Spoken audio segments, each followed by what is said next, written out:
നടവഴിയിടവഴി പല വഴി താണ്ടി നാഗത്താൻ കുന്നിൽ ചെന്ന് ആയാരം കൂവി വിളിക്കണ കിളിവാലൻ തത്തേ. വയനാടൻ മണ്ണിലെ സുന്ദരി പെണ്ണിന്റെ കഥയൊന്നു ചൊല്ലുമോ തെമ്മാടിക്കാറ്റെ, ചൊല്ലടി തെമ്മാടിത്തത്തേ. നാഗത്താൻ കുന്നിലെ അടിയാളന്മാർക്ക് നാഗയക്ഷിയമ്മ വരം കൊടുത്തേ.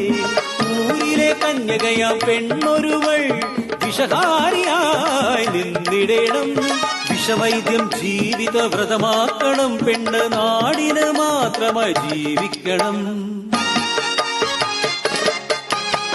ഏഴഴകുള്ളൊരു സുന്ദരി പെണ്ണ്, ചന്ദനമണമുള്ള മല്ലിപ്പെണ്ണ്, നാഗദൈവങ്ങളെ സാക്ഷിയാക്കി വിഷഹാരിയായി സ്ഥാനമേറ്റു.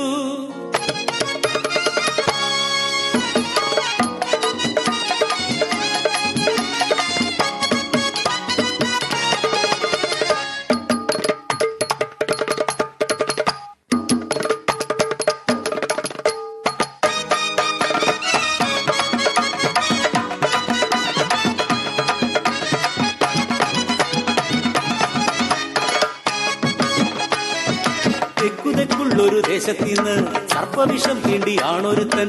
ആരാരും കൈവിട്ട് മരണത്തെ മല്ലിട്ട് മല്ലിപ്പെണ്ണിന്റെ മുമ്പിലെത്തി. 41 നാൾ വിഷചികിത്സ, ജീവൻ തിരിച്ചു പിടിച്ചു പെണ്ണ്. ആ നാളിലെന്നോ അനുരാഗം അവരിൽ ഒരു മുല്ലവള്ളി പോൽ പടർന്നു കേറി.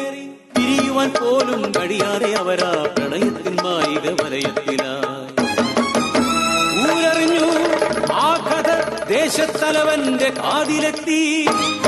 അന്തിച്ചു നിന്നുപോയി നാട്ടുകാരും. വിഷഹാരി പെണ്ണിന് അനുരാഗമോ?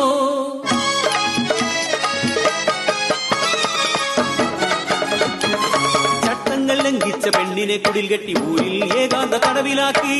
നാട്ടുകൂട്ടത്തിൻ വിചാരണയായി പഞ്ചമിനാളിൽ പെണ്ണിനെ സർപ്പവിഷം തീണ്ടി കൊല്ലുവാനും മോഹിച്ച പുരുഷനെ തലവെട്ടി കബനിയിലെറിയുവാനും ആ നാട്ടുകൂട്ടം വിധിയെഴുതി. പഞ്ചമി ചന്ദ്രനുദിച്ചു വിണ്ണിൽ, തലയറ്റൊരുടലു പതിച്ചു കബനിയിൽ. നാഗക്കാവിൽ വാദ്യങ്ങൾ മുഴങ്ങി, ചെമ്പക്കുടുപ്പിച്ച് മഞ്ഞൾ കുറി ചാർത്തി ബലിമൃഗത്തെ പോലെ വലിച്ചിഴച്ചു. മല്ലിപ്പെണ്ണിനെ കൊണ്ടുവന്നു.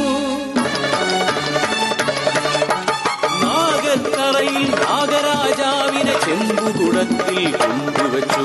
പെണ്ണിൻ വലം കരം കുടത്തിലാട്ടി.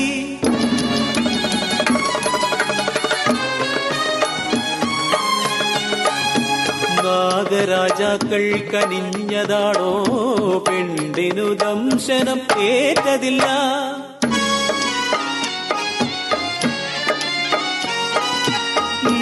പെണ്ണിൻ പ്രണയത്തിൻ പേരറിയും നാഗരാജാക്കളെ, എന്തിനെനിക്ക് പാഴ്ജന്മം, എൻ പ്രിയനില്ലാത്തൊരീ മണ്ണിൽ.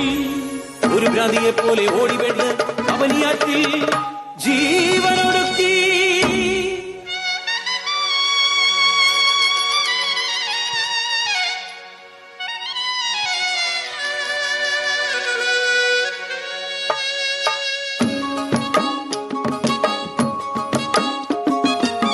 വൃശ്ചികക്കുളിർ കാറ്റ് വീശുമ്പോൾ, പഞ്ചമി ചന്ദ്രനുദിക്കുമ്പോൾ, മാനത്ത് തിളങ്ങുന്ന 2 താരങ്ങൾ, മല്ലിപ്പെണ്ണും പ്രിയതമനും.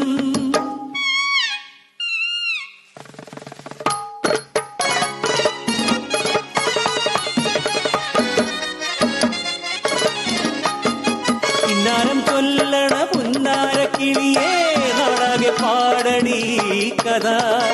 ഈ പ്രണയത്തിൻ ദുരന്ത കഥ, ഈ പ്രണയത്തിൻ ദുരന്ത കഥ.